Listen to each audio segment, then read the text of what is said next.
Halo para pecinta catur Indonesia, kembali lagi di Tarigan Catur Channel. Kali ini Tarigan Catur akan menampilkan partai yang berjudul Taktik Skakmat Brilian Alireza Firoza runtuhkan perlawanan Alexander Donchenko. Oke, mengenai informasi pertandingan lebih detail, mari kita simak dalam layar berikut. Ya, pertandingan ini tersaji dalam turnamen Tata Steel Masters 2021, tepatnya pada round ke-6 yang berlangsung pada tanggal 22 Januari 2021 sekitar pukul 20.00 waktu Indonesia Barat malam. Pertandingan ini melibatkan pertarungan antara Grandmaster asal Jerman berperingkat 72 dunia yaitu Alexander Donchenko menghadapi perlawanan Grandmaster asal Iran berperingkat 18 dunia yaitu Alireza Firoza. Tanpa berlama-lama, langsung saja kita masuk papan untuk melihat sengitnya pertarungan antara kedua pemain. Di sini, Firoza menggunakan catur bah hitam dengan rating VD 2749 menghadapi perlawanan Donchenko yang menggunakan catur bah putih dengan rating VD 2668. Di sini, Donchenko memulai permainan dengan pion D4 dan dibalas pion D5 oleh Firoza.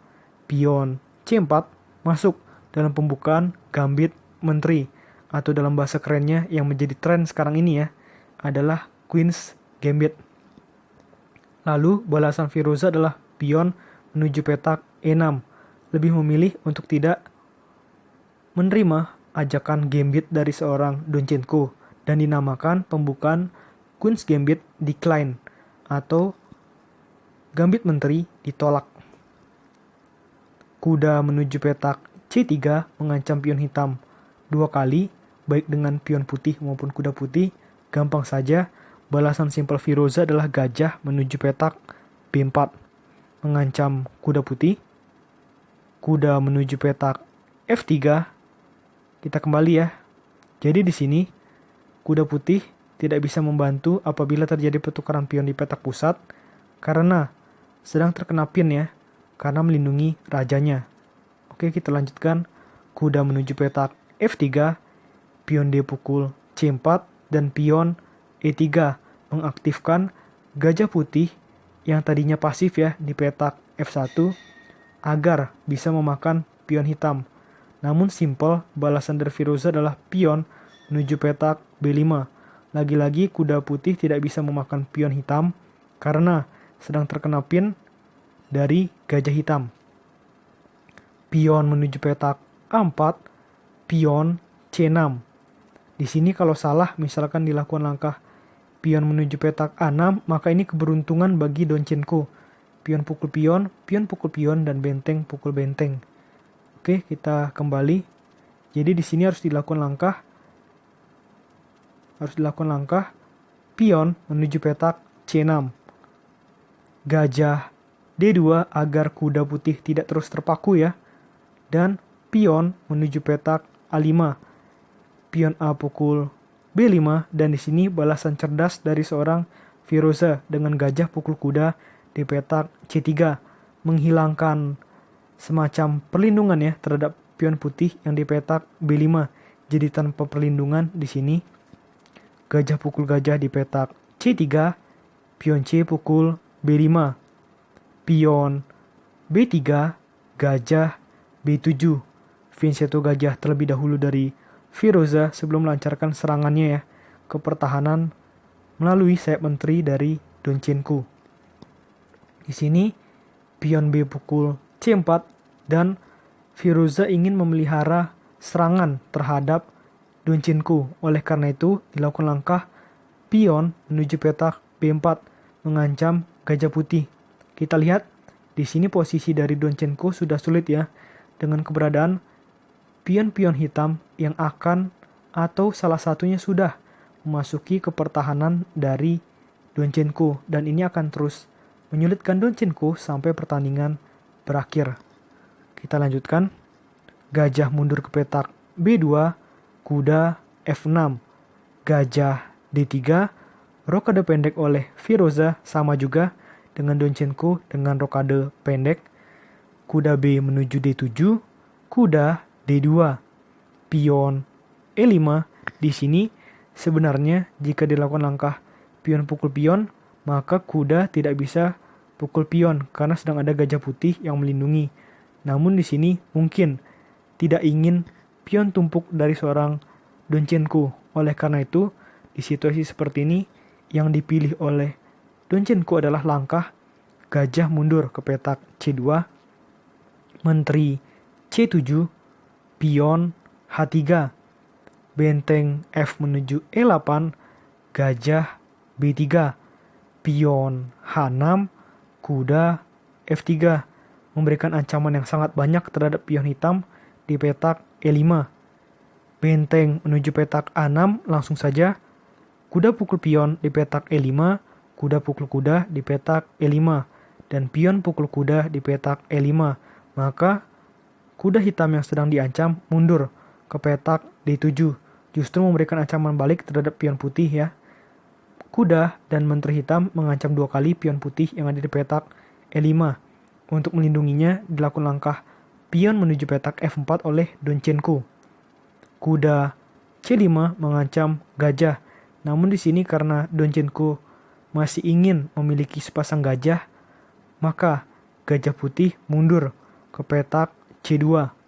Pion A4, pion F5, pion B3 ancam gajah terus, dan ini akan sangat berbahaya.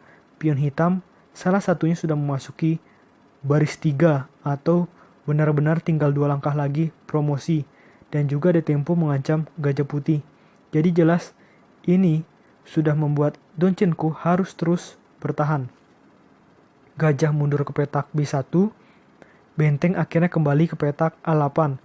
Jadi di sini kalau benteng hitam ada di petak A8 atau A6 maksudnya, menghalangi kemungkinan langkah gajah hitam ke petak A6. Jadi benteng mundur ke petak A8, pion E6. Melihat celah di dalam pertahanan dari Donchenko, Firoza memilih langkah smart ya, dengan menteri menuju petak G3. Ada ancaman skakmat di petak G2, dan juga ada ancaman terhadap pion lemah putih di petak E3. Mengingat begitu banyaknya ancaman yang diberikan kepada Donchenko, akhirnya Donchenko memilih langkah benteng menuju petak F2. Pion F6 lebih memilih untuk menolak ajakan pertukaran pion dari Donchenko ya, dari seorang Firoza. Gajah menuju petak D4 dengan tempo melindungi pion putih sekaligus mengancam kuda hitam. Maka apa yang dilakukan oleh seorang Firoza sini, dengan kuda menuju petak E4 dengan tempo ancam benteng. Gajah pukul kuda di petak E4, gajah pukul gajah di petak E4. Benteng A3 ini adalah langkah paksaan, karena jika tidak ditahan, pion hitam akan semakin cepat untuk promosi. Oleh karena itu, untuk sementara waktu harus ditahan. Benteng menuju petak C8 mengancam pion lemah putih di petak C4, maka gampang saja pion maju ke petak C5. Raja H7, menteri D2, pion B2. Ini adalah langkah yang cukup bagus dari seorang Firoza. Langkah ini menjadi awal dari taktik skakmat brilian dari seorang Firoza. Jadi mulai dari langkah ini, para pecinta catur sekalian bisa menyaksikannya dengan sangat fokus ya, bagaimana dari posisi seperti ini nantinya bisa dikelola menjadi skakmat bagi seorang Firoza, walaupun masih ada sekitar 10 langkah ke depan untuk mendapatkan skakmat tersebut. Apa balasan Donchenko di sini? Dengan menteri pukul pion di petak B2, benteng A menuju B8 ancam menteri putih. Di sini menteri putih harus berpindah ke tetap di baris 2. Apabila di baris 1 akan bahaya ya. Maka akan skakster, dan di sini menteri akan hilang. Oleh karena itu, di sini menteri putih harus berpindah ke petak A2.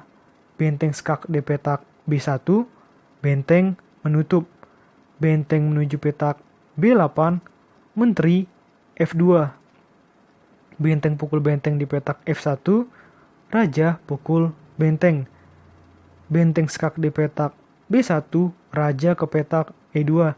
Di sini Donchenko masih beruntung, karena benteng hitam tidak bisa ke petak B2, soalnya ada gajah putih ya. Menteri mundur ke petak B8 untuk memberikan sokongan terhadap benteng hitam yang ada di lajur B1. Menteri menuju petak F4 dengan tempo ancam gajah.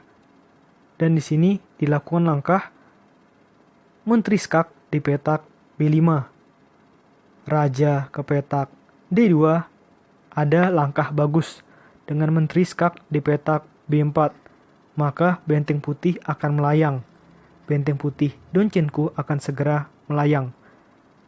Gajah menutup ancaman tersebut dan menteri pukul benteng di petak A3. Menteri pukul gajah di petak E4. Maka ada beberapa langkah skakmat ke depan yang dilakukan oleh Firouzja. Diawali dengan menteri skak di petak C1. Raja maju ya ke petak D3. Maka coba para pecinta catur tebak satu langkah terakhir apa yang dilakukan oleh Firouzja yang membuat Donchenko menyerah bahkan sebelum skakmat itu terjadi. Ya, langkah itu adalah dengan menteri skak di petak F1. Dan seketika itu juga Donchenko resign. Karena kalau menteri ke petak D1, maka permainan masih bisa berlanjut semakin jauh. Di sini dibalas dengan menteri skak di petak F1 dan Donchenko menyerah. Di sini kita akan coba satu persatu mengapa Donchenko menyerah. Di sini raja punya balasan ke petak D2, ke petak C2, dan ke petak D4. Kita coba satu-satu. Jika raja ke petak D2, maka menteri skakmat di petak D1. Lalu misalkan raja ke petak C2, maka sama saja ya dengan menteri skakmat di petak D1. Jika raja ke petak D4 juga akan sama saja, benteng skak di petak D1. Di sini raja putih tidak bisa berpindah karena petak E5, petak C4, semua petak sudah dijaga. Oleh karena itu harus dilakukan langkah menteri menutup dan akhirnya menteri pukul menteri skakmat. Jadi semua langkah selanjutnya sebelum atau maksudnya sesudah Donchenko menyerah, semuanya pasti berakhir dengan skakmat. Oke, ini adalah permainan yang sangat bagus dari seorang Firouzja yang membuatnya memiliki poin 3,5. Sama seperti para pemain yang berada di peringkat 1 hingga ke 4 ya. Seperti Magnus Carlsen, Pental Hari Krishna, dan pemain-pemain lainnya. Oke, menurut Tarigan Catur video kali ini cukup. Nantikan video-video selanjutnya tetap di Tarigan Catur Channel.